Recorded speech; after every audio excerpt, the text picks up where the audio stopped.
السلام علیکم ناظرین، جیو پاکستان چینل میں آپ کو خوش آمدید کہتے ہیں۔ امید کرتے ہیں آپ سب خیریت سے ہوں گے۔ بجو ڈرامے کے تازہ ترین اپڈیٹس کے ساتھ آپ کی خدمت میں حاضر ہیں۔ یہ وہ ڈرامہ ہے جسے آپ نے بے حد پیار، محبت، مقبولیت دی ہے، اور اس ڈرامے نے کامیابی حاصل کی ہے، نہ صرف پاکستان میں بلکہ پاکستان سے باہر بھی اسے زبردست پذیرائی اور پسندیدگی حاصل ہوئی ہے، جو اس بات کا ثبوت ہے کہ یہ ڈرامہ ایک مضبوط کہانی پر، ایک اچھی پروڈکشن ٹیم کے ساتھ اور ایک بہت ہی اچھی کاسٹ کے ساتھ آپ کے سامنے پیش کیا گیا۔ سب کرداروں نے بہت عمدگی سے اپنے کرداروں کو نبھایا، اور اس ڈرامے کی 90 قسطوں کی مقبولیت، کامیابی، پسندیدگی اور اس کے ساتھ آپ کا بہت بڑی تعداد میں جڑے رہنا اس بات کا واضح ثبوت ہے کہ جویریہ جلیل واقعی کمال کا ڈرامہ لے کر آئیں، اور ان کی پوری پروڈکشن ٹیم کو یہ شاباش ہے کہ انہوں نے اس ڈرامے میں سوسائٹی کے مختلف سیگمنٹس کو، اونچ نیچ کو، رشتوں کے جذبات کو انہوں نے بہت ہی عمدگی سے ڈراماٹائز کیا۔ امیر طبقہ بھی دکھایا، عام طبقہ بھی دکھایا، غریب مڈل کلاس گھرانوں کی پریشانیوں، مشکلات اور رشتوں کی جو پیچیدگیاں ہیں ان کو بھی دکھایا۔ تو کافی اچھے انداز میں اس ڈرامے کو ان سب کرداروں نے نبھایا ہے۔ بجو ڈرامے کی مین کردار ہیں، اب ان کی شادی ہے، دلہن بننے والی ہیں۔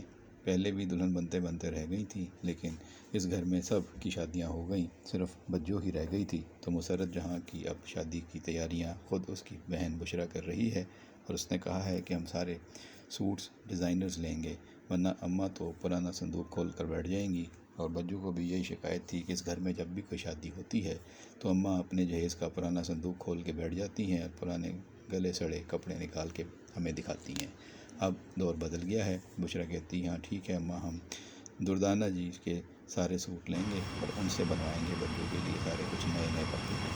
تو ماں کہتی ہے ٹھیک ہے، لیکن پھر احتیاط کے ساتھ اب تمہاری پوزیشن پہلے جیسی نہیں ہے۔ ظاہر ہے کہ پہلے بجو کے ساتھ صرف کام کرتی تھی، اب وہ اس گھر میں ان کا رشتہ ایسا ہے کہ اس کا وجہ سے پیار کرنا ہے۔ سب سے بڑی خبر تو اس ڈرامے کی یہی ہے کہ دردانہ اور بشریٰ کی ساس، جس نے انہیں بہت ستایا، تنگ کیا، اور جواد اور فواد کی سوتیلی ماں، اب ثنا کے ساتھ کینیڈا جانے پر تیار ہو گئی ہے۔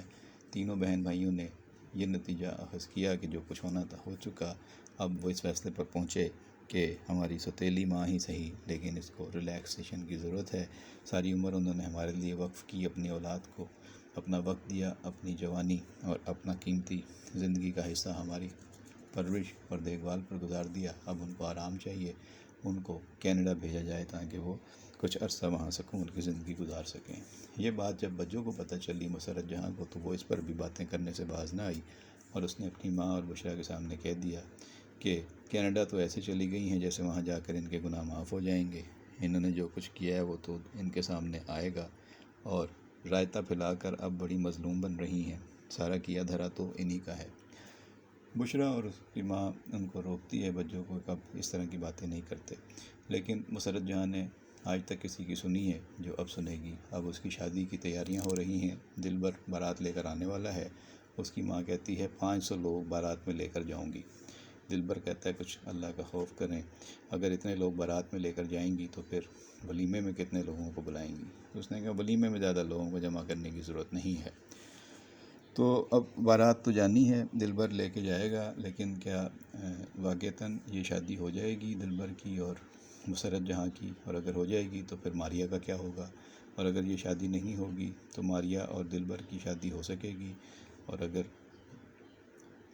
ببلو یا بوبی یہ جو بنا ہوا تھا پیر بابا، اس نے جو پیشگوئی کی تھی کہ اگر دلبر نے پہلی شادی کی ماریہ کے ساتھ تو وہ ناکام ہو جائے گی، لہذا اسے چاہیے کہ پہلی شادی مسرت جہاں سے کرے اور دوسری شادی ماریہ سے کرے۔ لیکن اب تو پیر بابا کی اصل حقیقت ہی سامنے آ گئی ہے۔ روہیل اور پیر بابا دونوں ہی فراڈیے ثابت ہوئے ہیں، اور پورے علاقے میں لوگ ان کو ڈھونڈتے پھر رہے ہیں اور وہ چھپتے پھر رہے ہیں، اور انہوں نے لوگوں کے پیسے دینے ہیں جو اب سہیل نے کہا ہے دونوں سے کہ ایک ایک پائی لوگوں کی واپس کرو، جبکہ سہیل کی بیوی نوین سمجھ رہی ہے کہ شاید یہ پیسے بھی سہیل کو ہی پورے کرنے پڑیں گے، کیونکہ روہیل اور بوبی کے پاس تو پیسے ہوں گے نہیں، اور یہ نقصان بھی شاید اس کا شوہر ہی پورا کرے گا۔ تو وہ اسے منع کرتی ہے کہ آپ نے کوئی پیسہ پائی نہیں دینا۔ وہ بھی کہتا ہے کہ ہاں میں نہیں دوں گا، وہی دیں گے، لیکن وہ کہتی ہے کہ آپ جذبات میں آ کے پہلے بھی ایسے کرتے رہے ہیں، آئندہ بھی ایسے ہی کریں گے۔ تو کہانی یہاں تک پہنچ چکی ہے، اور بجو کی شادی کی تیاریاں ہو رہی ہیں۔ وہ اپنے لیے نئے ڈریس ڈیزائنز ڈھونڈ رہی ہے، اور ساتھ ساتھ وہ اپنی سوشل میڈیا کے لیے ویڈیوز بھی بنا رہی ہے، جس میں اپنے ایک ایک دوپٹے کی اور ایک ایک جوڑے کی نمائش بھی کرے گی، اور اس نے اپنے ویور سے کہہ دیا ہے کہ میں اپنی شادی کی پوری تیاریاں آپ کو ایک ایک ویڈیو میں دکھاؤں گی، جتنے میرے جوڑے بنیں گے، جتنے میری چیزیں بنیں گی، سب میں آپ کے ساتھ شیئر کروں گی۔ آپ کو یہ ڈرامہ کیسا لگ رہا ہے؟ اور اب اس کا اینڈ بالکل قریب ہے، تو آپ اس کے بارے میں جو بھی کہنا چاہتے ہیں، جس کے اداکار کی اداکاری اچھی لگی، جس فنکار کی آپ کو ایکٹنگ اچھی نہیں لگی، یا ڈرامے کے بارے میں جو بھی آپ کے خیالات ہیں، وہ کمنٹ باکس میں ضرور شیئر کیجیے گا۔ ہم آپ کے کمنٹس کا انتظار کریں گے۔ بہت شکریہ۔